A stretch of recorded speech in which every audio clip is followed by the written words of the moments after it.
Hi guys, so I was working on making some little shaker flowers and I thought, well, maybe I can make a video of this. So just real quick, I want to show you, I just basically cut this part.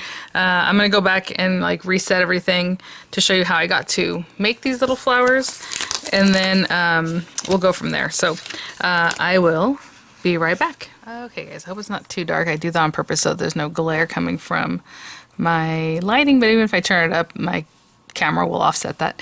But if I do use anything in here that can be linked, those would be affiliate links, which means I'll make a small commission if you're purchasing items to those links.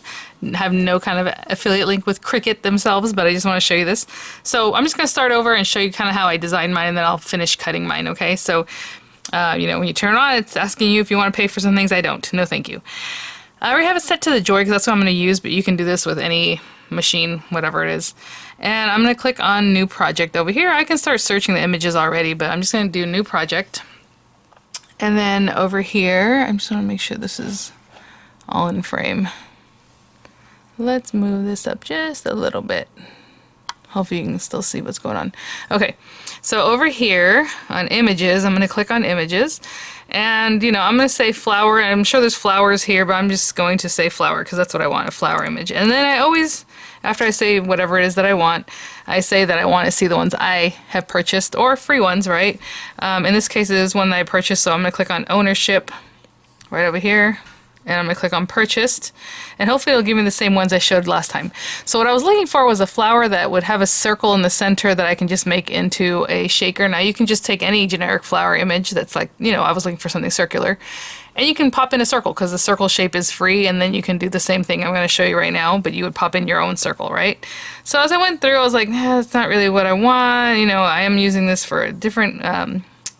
the floral potpourri set, but anyway, I'm looking for a flower and I thought, oh, this is cute because this one has 3 of them, all different sizes and a little bit different shape, and the one click, so that would have been nice. But then I came across this one, is that the one? No, I used this one.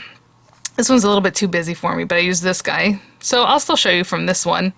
And you can see it's going to do a little cut, maybe you can see that. So I thought, you know what, this will be a good one. So I would click on that, I'm going to add to a canvas. And then I know for my box, for my swap, of course, it's for whatever you want, the squares are about 1.5 inch big. So I'm going to go up here to change the sizing to 1.5. Oops, that's a comma. 1.5, 1.5. And that's the size I want. So it's not perfectly square, obviously there's a little extra sizing there. But, okay. So then whenever I do my own thing, I like to copy this a couple times. So before I mess with this at all, I'm going to duplicate it twice. I might not even need that many. It just depends on all the different operations you're going to do with this. So first thing I'm going to do, I'm going to leave this one original just in case I need to go back to it. With this guy, it's already highlighted, everything's good. I'm just going to click down here on Slice. Okay, so Slice. And the reason I'm doing that is I want this to take away this. And I have these 2 circles I don't want, but now I have my little shaker front, right? That's the shaker front. On this one, all I want to do is get rid of the pink dot and then the contour that it's going to cut, and you can leave that really because it's not going to really cut through, but I'm going to ungroup, so I'm going to click on ungroup over here.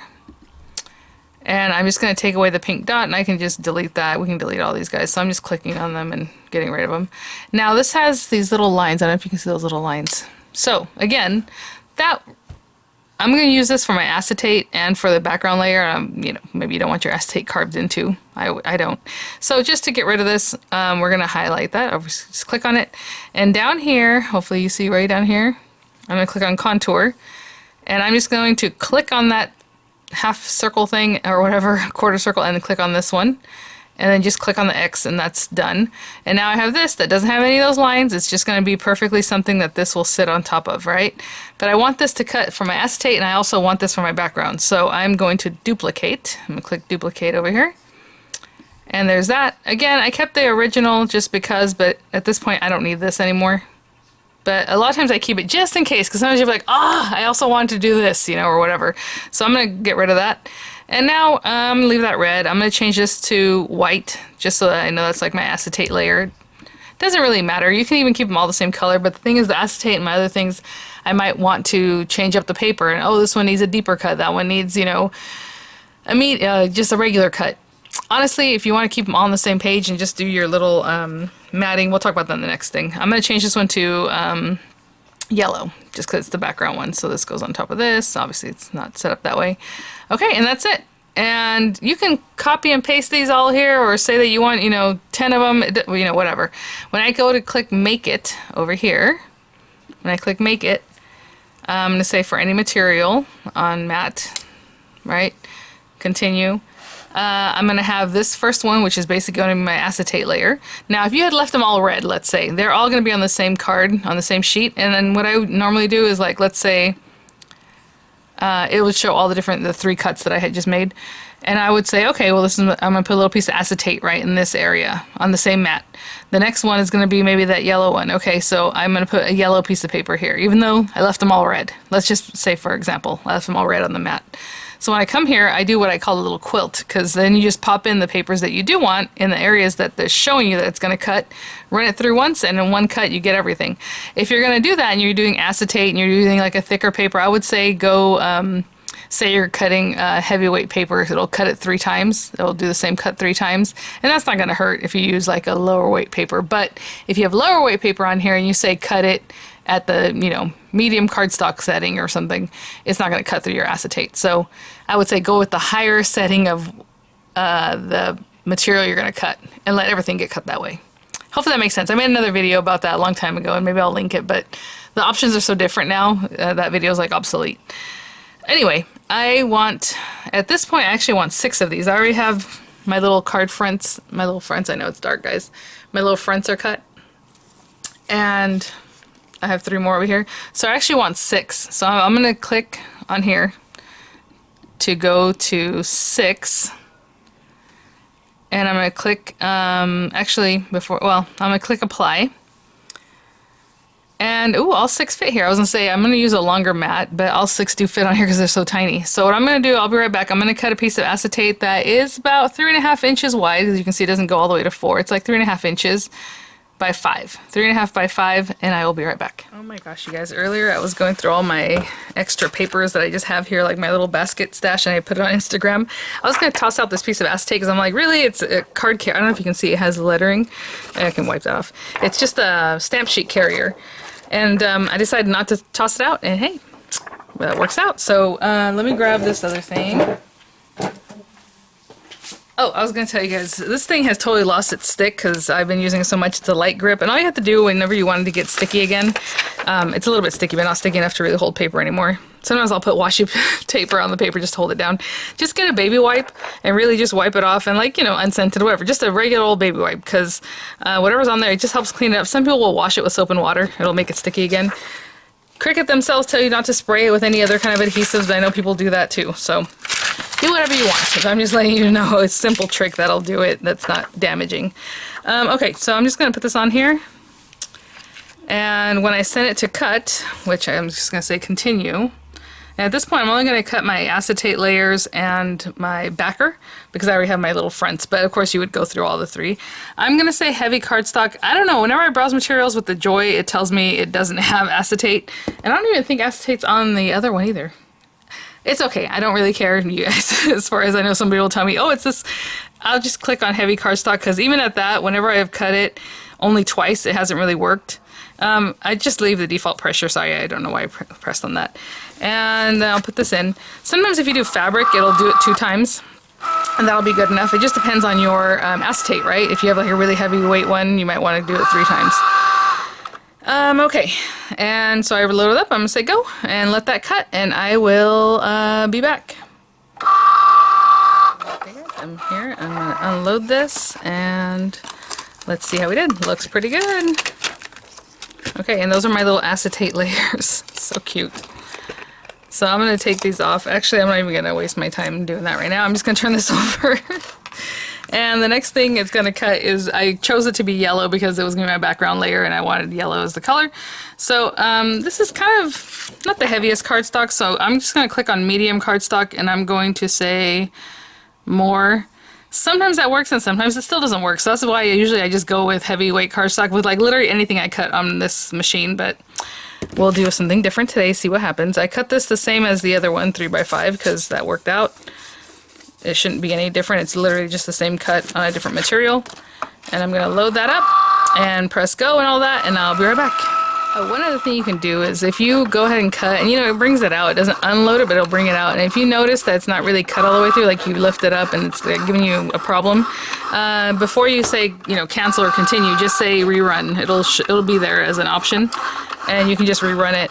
Actually, I guess I can show you that right now. So, come on. Here it goes. And as you can see, it says complete, but it says rerun and it says unload. So what I usually do is I kind of just poke at this to see if it's done. Like, that's not the greatest, but it's okay. But see, that one's stuck. So I'm just going to lay this back down and I'm going to click rerun. And this is generally, guys, why I always just say heavyweight cardstock and let it do it 3 times. But it's going to take it back in and it's going to cut exactly where we were. So this is technically a second cut on more pressure, right? Because I said more pressure. And that looks pretty good. I can see that it's doing a good job.